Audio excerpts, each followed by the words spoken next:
Welcome to all. इस presentation में हम रेडियल रिएक्शन वाटर टरबाइन के इंपॉर्टेंट पार्ट्स जो होते हैं उनको डिस्कस करने वाले हैं। इस डायग्राम से आप देख सकते हैं, ये बिल्कुल सेम डायग्राम है एक general layout hydro power plant का जो हमने आपको बताया था। इसमें आपको एक चीज बस एक्स्ट्रा दिख रही होगी, ड्राफ्ट ट्यूब। बाकी आपको जो ड्राफ्ट ट्यूब हमने पेल्टन टरबाइन में नहीं देखी थी, तो ड्राफ्ट ट्यूब हम इसमें देखेंगे। ड्राफ्ट ट्यूब मेनली किस में लगती है? रिएक्शन टरबाइंस में ही लगती है। ड्राफ्ट ट्यूब इम्पल्स टरबाइन में उसका कोई काम नहीं रहता है। तो उसके बाद देखना है हमें, सबसे पहला इंपॉर्टेंट पार्ट है इसका क्या? केसिंग। किसकी casing? Scroll casing. Scroll casing आप इस डायग्राम में देख सकते हैं, ये स्क्रॉल केसिंग आपको दिखाई दे रही होगी। मैंने आपको बताया स्क्रॉल केसिंग जो रहती है ये all around the runner cover की रहती है। बीच में आप सेंटर में देखिए रनर है, उसके बाहर वाली जो सरकमफेरेंस दिख रही है आपको उसमें गाइड वेन्स है, और उसके बाहर वाली सबसे आउटर वाली सरकमफेरेंस में आपको स्क्रॉल केसिंग दिख रही है। तो जब रिजर्वायर से पेनिस्टॉक के थ्रू पानी आता है तो पानी सबसे पहले कहां पे एंटर करता है? स्क्रॉल केसिंग में करता है। स्क्रॉल केसिंग का फंक्शन क्या है? स्क्रॉल केसिंग का एक ये किस तरह की होती है कंस्ट्रक्शन, कैसी है इसकी? ग्रेजुअली डिक्रीजिंग क्रॉस सेक्शन का इसका कंस्ट्रक्शन होता है। अलोंग द फ्लो डायरेक्शन क्या होती है? धीरे धीरे इसका क्रॉस सेक्शन डिक्रीज होता रहता है, और इसका एरिया मैक्सिमम होता है इनलेट पे, और आउटलेट एरिया इसका बिल्कुल मिनिमम ना के बराबर एरिया इसका हो जाता है। जैसे ही पानी पेनिस्टॉक से केसिंग में जाता है तो वो ग्रेजुअल डिक्रीजिंग एरिया होने के कारण उसका क्या वेलोसिटी जो रहती है वो इंक्रीज, प्रेशर डिक्रीज होता है, वेलोसिटी इंक्रीज करने लगती है। तो ये जो केसिंग है रनर को कंप्लीटली सराउंड करी रहती है, जिससे पूरे रनर की पूरी सरकमफेरेंस के अलोंग एक साथ पानी स्ट्राइक करता है। अपन ने पेल्टन टरबाइन में देखा था कि जो जेट है वो जितने जेट होंगे वो some part of the runner पे स्ट्राइक कर रहे थे, कुछ ही पोर्शन पे स्ट्राइक कर रहे थे। लेकिन इस केसिंग को अपन लोग रनर के चारों तरफ ऐसे घुमा के ऐसे पूरा सराउंड कर देते हैं, तो जिससे क्या होता है रनर पे पूरी सरकमफेरेंस में क्या होता है, एक साथ इम्पिंजमेंट होता है, एक साथ स्ट्राइक होता है। सारा पानी एक साथ ही मतलब पूरे सरकमफेरेंस में स्ट्राइक करता है। और ये केसिंग कैसी होती है? स्पाइरल शेप की होती है, और ये किससे बने होते हैं? जनरली कंक्रीट या कास्ट आयरन, कास्ट स्टील या प्लेट स्टील से ये बनी रहती है। अब ये केसिंग जो रहती है हमेशा पानी से भरी हुई रहती है और रनर को पूरी तरीके से घेरी हुई रहती है। दूसरा इसमें इंपॉर्टेंट मैकेनिज्म है जो केसिंग के बाद आपको एक और सरकमफेरेंस दिखाई दे रही थी, वो क्या थी? Guide mechanism. गाइड मैकेनिज्म का हम लोग रोल तो बहुत अच्छे से जानते हैं। रोल क्या होता है? जो पानी आ रहा है, गाइड मैकेनिज्म में भी दो चीज रहती हैं, दो प्रकार की वेन्स लगी रहती हैं। पहली क्या?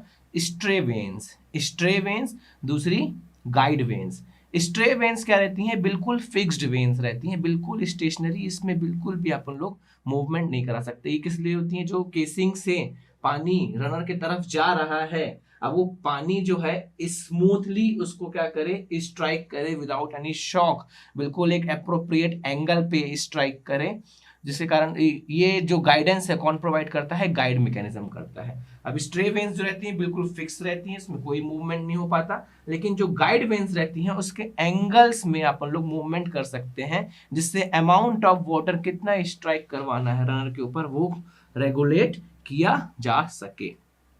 सो गाइड वेन्स का रोल क्या हो गया? जो रनर के ऊपर जो पानी जा रहा है उसको गाइड करना, और जो स्ट्राइकिंग हो रही है वो बिल्कुल स्मूथ ही स्ट्राइकिंग हो without creating any shock, any vibration. So it allows the water strike the veins fixed on the runner without any shock at inlet। और जो इसका मैकेनिज्म रहता है एडजेसेंट रहती हैं, बिल्कुल अपोजिट एंगल पे लगी रहेंगी आपके रनर ब्लेड्स के। रनर ब्लेड अगर आपके इस तरह से लगी हैं तो वो इस तरह से लगी रहेंगी, यहाँ से पानी आएगा, यहाँ से इसमें रनर ब्लेड में स्ट्राइक करके चला जाएगा। फिर तीसरा मोस्ट इंपॉर्टेंट कंपोनेंट रहता है इसका रिएक्शन टरबाइन का, रेडियल टरबाइन का, रनर एक क्या होता है? एक सर्कुलर डिस्क शेप का एक ऑब्जेक्ट रहता है जिसकी पेरीफेरी के अलोंग आपको ब्लेड्स देखने को मिल जाएंगी, और रनर बिल्कुल गाइड वेन से जस्ट लगा हुआ रहता है। गाइड वेन से होते हुए जब पानी रनर की ब्लेड्स में स्ट्राइक करता है तो मोमेंटम शिफ्ट करता है, इम्पल्स मोमेंटम उसका चेंज होता है, इसके कारण एक वो इम्पल्सिव फोर्स क्रिएट करता है, और जो प्रेशर डिक्रीज होते हुए आ रहा है रिलेटिव वेलोसिटी इंक्रीज करता है, उसके कारण रिएक्शन फोर्स भी क्रिएट करता है। तो इम्पल्स और रिएक्शन दोनों इफेक्ट के कारण जो रनर है, रनर घूमने लगता है। उसके बाद रनर बना किससे होता है? रनर भी कास्ट स्टील, स्टेनलेस स्टील का बना होता है। रनर की ब्लेड कैसी होती है? रेडियल कर्व्ड वेन्स होती हैं, वो इतनी अच्छे से डिजाइन होती हैं, बिल्कुल स्मूथ वेन्स होती हैं जिसमें फ्रिक्शन बहुत ही नेग्लिजिबल रहता है, और इतनी अच्छे से डिजाइन, इतना अच्छे से एंगल उसका रहता है कि जो वाटर एंटर करे और जो लीफ करे, एंटरिंग के टाइम पे भी उसमें शॉक क्रिएट ना हो, और लीफ जब पानी निकल के जा रहा हो तो बैक फोर्स भी वो बिल्कुल ना स्ट्राइक करे उसके ऊपर, रनर के ऊपर। इस तरह से उसकी वेन्स डिजाइन रहती हैं। तो चौथा इंपॉर्टेंट पार्ट रहता है इसका ड्राफ्ट ट्यूब। ड्राफ्ट ट्यूब, अब जब रनर से पानी ने स्ट्राइक कर दिया, हमने बताया था जो पानी आता है वो कंटिन्यूसली उसका प्रेशर डिक्रीज होता रहता है। अब डिक्रीज होते होते होते होते रनर के एग्जिट पे उसका प्रेशर इतना डिक्रीज हो जाता है कि वो एटमॉस्फेरिक प्रेशर से भी कम हो जाता है। अगर उस प्रेशर में पानी को हमने डायरेक्ट टेल रेस्ट पे छोड़ दिया, टेल रेस्ट आपको पता है ना, जहाँ पे पानी को हम लोग यूज करने के बाद छोड़ देते हैं, एक रिजर्वायर रहता है वो भी, अगर उस प्रेशर में हमने पानी को छोड़ दिया तो प्रेशर क्या है? एग्जिट पे रनर के एटमॉस्फेरिक प्रेशर से कम है। जब वो बाहर आएगा तो एटमॉस्फेयर के कांटेक्ट में आएगा तो एक बैक फ्लो होने की संभावना रहती है, कैविटेशन होने की संभावना रहती है, जिसको रिड्यूस किससे किया जा सकता है? ड्राफ्ट ट्यूब को। अब ड्राफ्ट ट्यूब को हमने, ड्राफ्ट ट्यूब क्या होती है? एक इंक्रीजिंग क्रॉस सेक्शन का, एक डाइवर्जेंट सेक्शन का एक पाइप रहता है, जिसको रनर एग्जिट को हम लोग, जिसको एक एंड रनर एग्जिट से कनेक्टेड रहता है और दूसरा एंड टेल रेस में, डीप इनसाइड टेल रेस में डूबा रहता है। और जब से रनर एग्जिट से ड्राफ्ट ट्यूब में पानी आया तो उसका एरिया इंक्रीज होने लगता है। एरिया इंक्रीज होने लगता है तो जो वेलोसिटी हेड है वो किस में कन्वर्ट होने लगता है? प्रेशर हेड पे। तो ये जो प्रॉब्लम आ रही थी रिड्यूस्ड प्रेशर की, कैविटेशन की, जिसको अपन लोग ड्राफ्ट ट्यूब के माध्यम से कर्व कर सके हैं। तो आई होप ये सारे चीज आपको समझ में आई होगी। इस डायग्राम में आप देख सकते हैं पेनस्टॉक से पानी आ रहा है स्क्रॉल केसिंग में, क्रॉस सेक्शन इसका कंटिन्यूसली डिक्रीज हो रहा है, और पूरे सरकमफेरेंस के अलॉन्ग ये गाइड व्हील्स में जा रहा है, गाइड व्हील में गाइड वेन्स लगी हैं। उसके बाद पूरे सरकमफेरेंस के अलॉन्ग रनर व्हील के गाइड वेन से पानी अंदर जा रहा है और उसकी ब्लेड्स में स्ट्राइक कर रहा है। बीच में सेंटर वाला जो तो आपको दिख रहा है डैश डैश डैश, वो आपकी शाफ्ट दिखाई दे रही है। आई होप इसके रेडियल रिएक्शन टरबाइन के मेन पार्ट्स आपको क्लियर होंगे। अब रेडियल रिएक्शन टरबाइन में मैंने बताया था दो केस होते हैं, एक inward flow radial reaction turbine और एक outward flow radial reaction turbine.